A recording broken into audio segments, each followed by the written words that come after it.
Bucks fans, welcome back to Bucks Latest presented by FanArch. I'm your host, Dean Simon. Please consider liking, subscribing, and turning on post notifications to stay up to date and in the know with all the latest Milwaukee Bucks updates.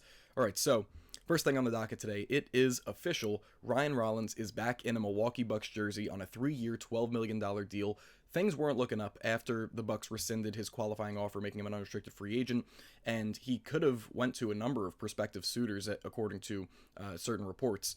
But Ryan Rollins now back donning a Milwaukee Bucks jersey for, again, a 3-year deal. The third year has a player option, and you can't help but be excited, especially based on what he showed all of last year in limited minutes. Granted, Ryan Rollins showed unlimited defensive potential, two-way potential, not even to do with his athleticism, but just his IQ, both as an on-ball defender, but he also gets his hands in the passing lanes, can move his feet exceptionally, and again, just a freak athlete that can get up for crazy blocks, and he just has all the potential in the world to be a great perimeter defender in this league and really carve out a solidified spot for himself in the Bucks rotation over, the next 2-3 years, especially those next 2 years while he's strictly under team control for the Bucks. And all of that is without mentioning that he was a three-point shooter that was north of 40% this past year, and with more opportunity for a Bucks team that, could be surprisingly competitive in a wide open and some may consider weak Eastern Conference, Ryan Rollins could elevate himself to becoming one of the best young two-way players in this league. I'm super high on him. I know that all of Bucks fandom is as well, and this is just an amazing development to get him back on a long-term deal, a team-friendly deal, of course. And you just can't help but be excited. And I won't say that this is the cherry on top for this offseason because it's still far from over, but you could have said that this offseason was a success based on just being able to get Giannis back and also re-signing Bobby Portis, and that's not even mentioning the addition of Myles Turner waiving and stretching Damien Lillard, that whole scenario. But Ryan Rollins is just, this signing just feels different from the Kevin Porter Jr., Gary Trent Jr., Taurean Prince, bringing all those guys back, because you feel as though this could help to move the needle not only in the present but in the future, because that's just kind of the caliber of player that he profiles to be, is someone that is a difference maker, a kind of a game wrecker on especially the defensive end, but both sides of the ball. So I'm hoping for great things going forward for his career, for his development, and we'll see where things lead in the 2025-26 season, 2026-27, before that player option year in 27-28. But speaking of good things that happened for the Bucks in free agency, something just this morning came about that, it may muck things up for the Bucks in terms of who they're going to be targeting as a, potential fill-in for a shooting guard position. As we've covered in a previous episode, that Bradley Beal has stuck out as a potential candidate after a buyout agreement with the Phoenix Suns, and those talks with Phoenix are seemingly starting to ramp up, and reports have suggested that he's going to give back about $14 million in salary to Phoenix once the deal is completed. But while that doesn't really have to do with the Bucks, what does is that a 3-team trade, a blockbuster trade, was just done this morning with the Clippers, with the Heat, and the Utah Jazz, where John Collins is heading to the Clippers. Norman Powell makes his way to the Miami Heat to pair in the backcourt with Tyler Hero, and the Jazz got Kevin Love, Kyle Anderson, and a second-round pick or two from the Miami Heat.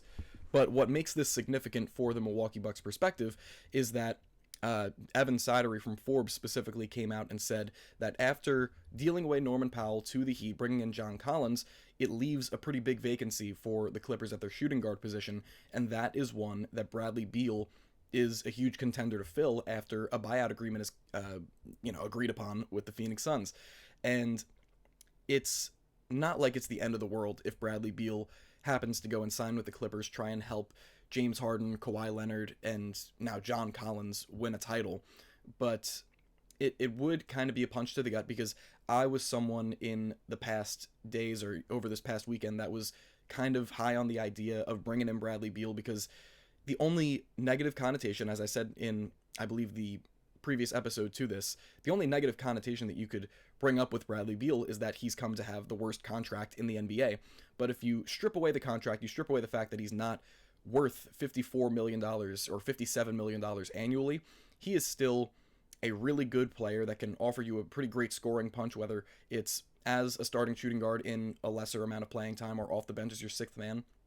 Bradley Beal still gave the Phoenix Suns a pretty efficient 17, 18 points a game on, pretty good splits.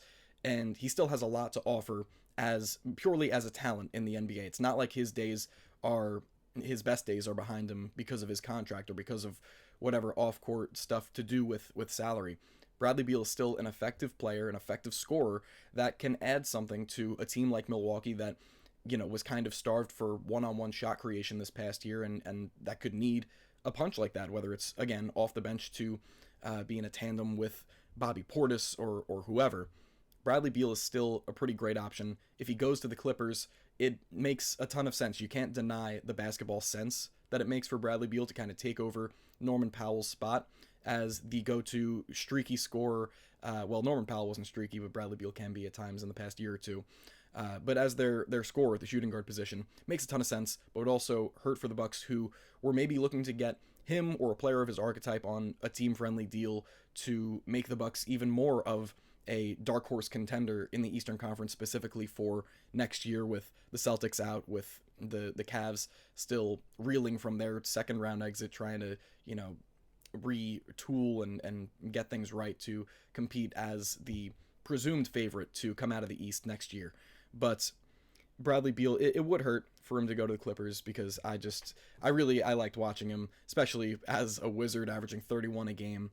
But it seems as though it's more likely he goes to the Clippers than the Bucks in this case, and who could necessarily blame him? It seems as though they're in a little bit better of a situation over there, regardless of keeping Giannis on the roster and bringing in Myles Turner. That Clippers team is dangerous. They're a sneaky competitive team in a loaded Western Conference. They took the Denver Nuggets to 7 games this past year. So, again, can't deny the basketball sense, the basketball fit that, that it would have Bradley Beal going to Los Angeles.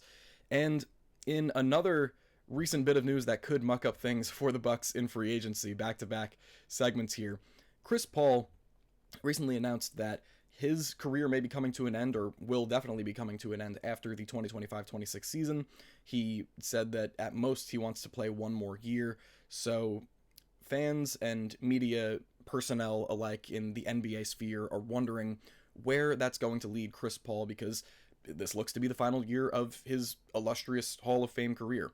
So there's all the rumors in the world that he would go back to the Clippers and maybe have one last run with the team that, he was trying so desperately to make a finals run with during the majority of his prime. If he would go to the Lakers to team up with LeBron or whatever. But the Bucks were a team that was looked at as a potential suitor for a guy like Chris Paul.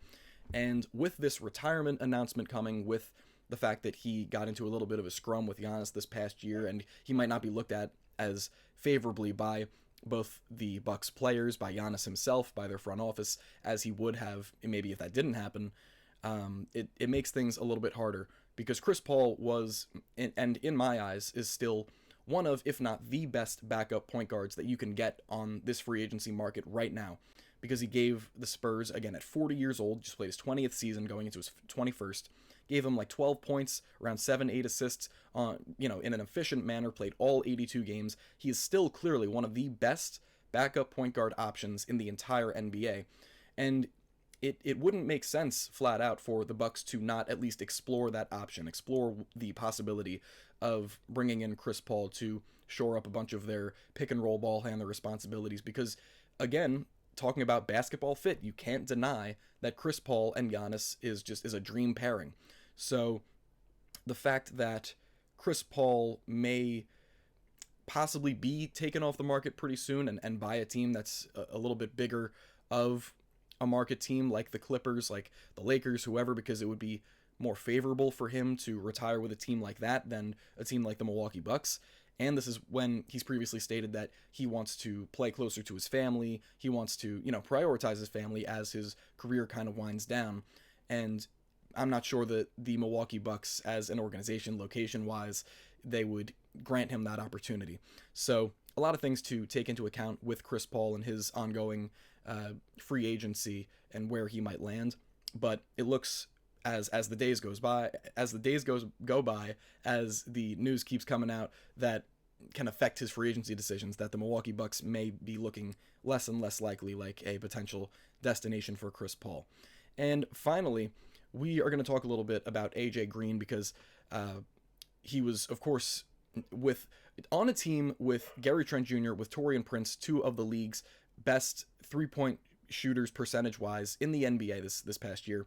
AJ Green proved to stick out as a valuable commodity as a three-point shooter, because there's not a lot of guys in the NBA like him that are just straight shooters that operate in the corners, that, you know, act as a perfect drive and kick player for guys like Giannis that are just going downhill.